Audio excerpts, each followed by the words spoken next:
Good morning friends. Assam পুলিচৰ ফালৰ পৰা পুনৰ কেইটামান ভেকেঞ্চি মুকলি কৰিছে আৰু তেওঁলোকে SLVRPৰ যিটো অফিচিয়েল ৱেবছাইট, সেই অফিচিয়েল ৱেবছাইটত এখন নটিচ জাৰি কৰিছে। সেই নটিচখনত তেওঁলোকে লিখিছে আপোনালোকলৈ কেইটামান ভেকেঞ্চি আৰু কেতিয়াৰ পৰা অনলাইন হ'ব, বা বয়সৰ সময়সীমা কিমান, এডুকেশ্যন কোৱালিফিকেশ্যন কিমান লাগিব, আপোনালোকৰ ইলিজিবিলিটি কি হ'ব।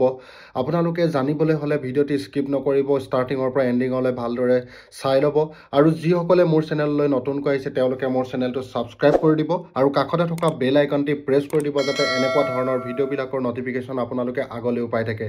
সো বন্ধু বান্ধৱীসকল, আহক ভিডিঅ'টি আৰম্ভ।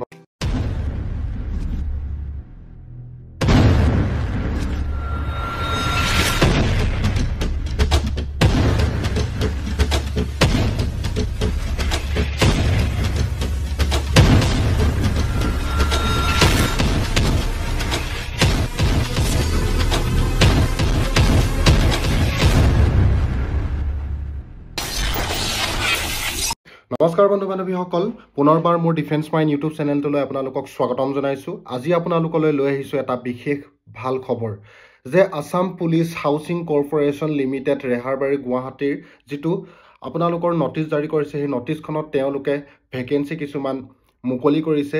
সেই ভেকেঞ্চিসমূহ কি কি আপোনালোকে এবাৰ জানি লওক। ইলেক্ট্ৰিকেল ডিপাৰ্টমেণ্টত ইলেক্ট্ৰিকেল ইঞ্জিনিয়াৰিঙৰ কাৰণে আপোনালোকৰ BE BTech in electrical engineering আপোনালোকৰ লাগিব। তাৰপাছত চিভিল ইঞ্জিনিয়াৰিঙৰ ক্ষেত্ৰত চিভিল ইঞ্জিনিয়াৰিং আৰু BE BTech in electrical engineering তাত আপোনালোকৰ আছে। আৰু তেনেধৰণৰ আপোনাৰ BTech হ'লেহে, ইলেক্ট্ৰিকেল ইঞ্জিনিয়াৰিং হ'লেহে আপোনালোকে এপ্লাই কৰিব পাৰিব। এডুকেশ্যনৰ ক্ষেত্ৰত আপোনালোকৰ 50% মাৰ্কছ মিনিমাম থাকিব লাগিব। জেনেৰেল আৰু OBCৰ ক্ষেত্ৰত 45% মাৰ্ক হ'লে আপোনালোকে এই এপ্ৰেণ্টিছৰ ভেকেঞ্চিসমূহ এপ্লাই কৰিব পাৰিব। এজ লিমিট 18ৰ পৰা 24 বছৰ বয়সলৈকে কেণ্ডিডেটে এপ্লাই কৰিব পাৰিব। লগতে ৰিলেক্সেবলো দিছে। ৰিলেক্সেশ্যন আৰু ৰিলেক্সেবল SC ST OBC MOBCৰ কাৰণে আপোনালোকৰ 5 বছৰ ৰিলেক্সেবল দিছে।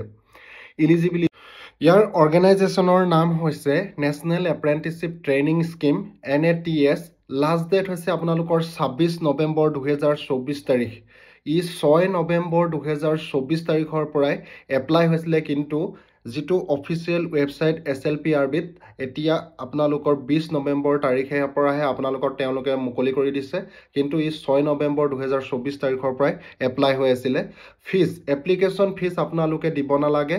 আৰু পোষ্টৰ ইয়াৰ নাম হৈছে গ্ৰেজুৱেট এপ্ৰেণ্টিছশ্বিপ। ৱেবছাইট হৈছে www.nats.education.gov.in ষ্টুডেণ্ট। বন্ধু বান্ধৱীসকল, আপোনালোকৰ ইয়াৰ লাষ্ট ডেট হৈছে 26 নৱেম্বৰ 2024 তাৰিখ। এতিয়াও সময় আছে, আপোনালোকে এই সময়খিনিৰ ভিতৰতে ইয়াক এপ্লাই কৰি লওক। আৰু তেওঁলোকে ইয়াত আপোনালোকৰ পে'মেণ্টৰ কথাও উল্লেখ কৰিছে। আপোনালোকে কোৰ্চটো কৰি থাকোঁতেই 9,000 টকাকৈ আপোনালোকে পে'মেণ্ট পাব বুলি তেওঁলোকে ইয়াত নটিচখনত দিছে। আপোনালোকে ইয়াক অনলাইন এপ্লাই কৰিবলৈ হ'লে মোৰ ভিডিঅ'ৰ ডেছক্ৰিপশ্যনত ইয়াত লিংক দিয়া আছে। লিংকটোত গৈ আপোনালোকে ক্লিক কৰিব। ক্লিক কৰাৰ পাছতে আপোনালোকে পোনপ্ৰথম ইয়াক ৰেজিষ্ট্ৰেশ্যন কৰিব লাগিব, আৰু ৰেজিষ্ট্ৰেশ্যন কৰাৰ পাছতহে আপোনালোকে ইয়াক এপ্লাই কৰিব পাৰিব। বন্ধু বান্ধৱীসকল, ভিডিঅ'টি আজি ইমানেই। ভিডিঅ'টি যদি ভাল লাগে আপোনালোকে ভিডিঅ'টি শ্বেয়াৰ কৰিবলৈ নাপাহৰিব, আৰু কাষতে থকা বেল আইকনটি প্ৰেছ কৰি দিব, যাতে এনেকুৱা ধৰণৰ ভিডিঅ'বিলাকৰ নটিফিকেশ্যন আপোনালোকে আগলৈও পাই থাকে। সো বন্ধু বান্ধৱীসকল, ভিডিঅ'টি আজি ইমানেই। জয় হিন্দ, জয় ভাৰত, বন্দে মাতৰম।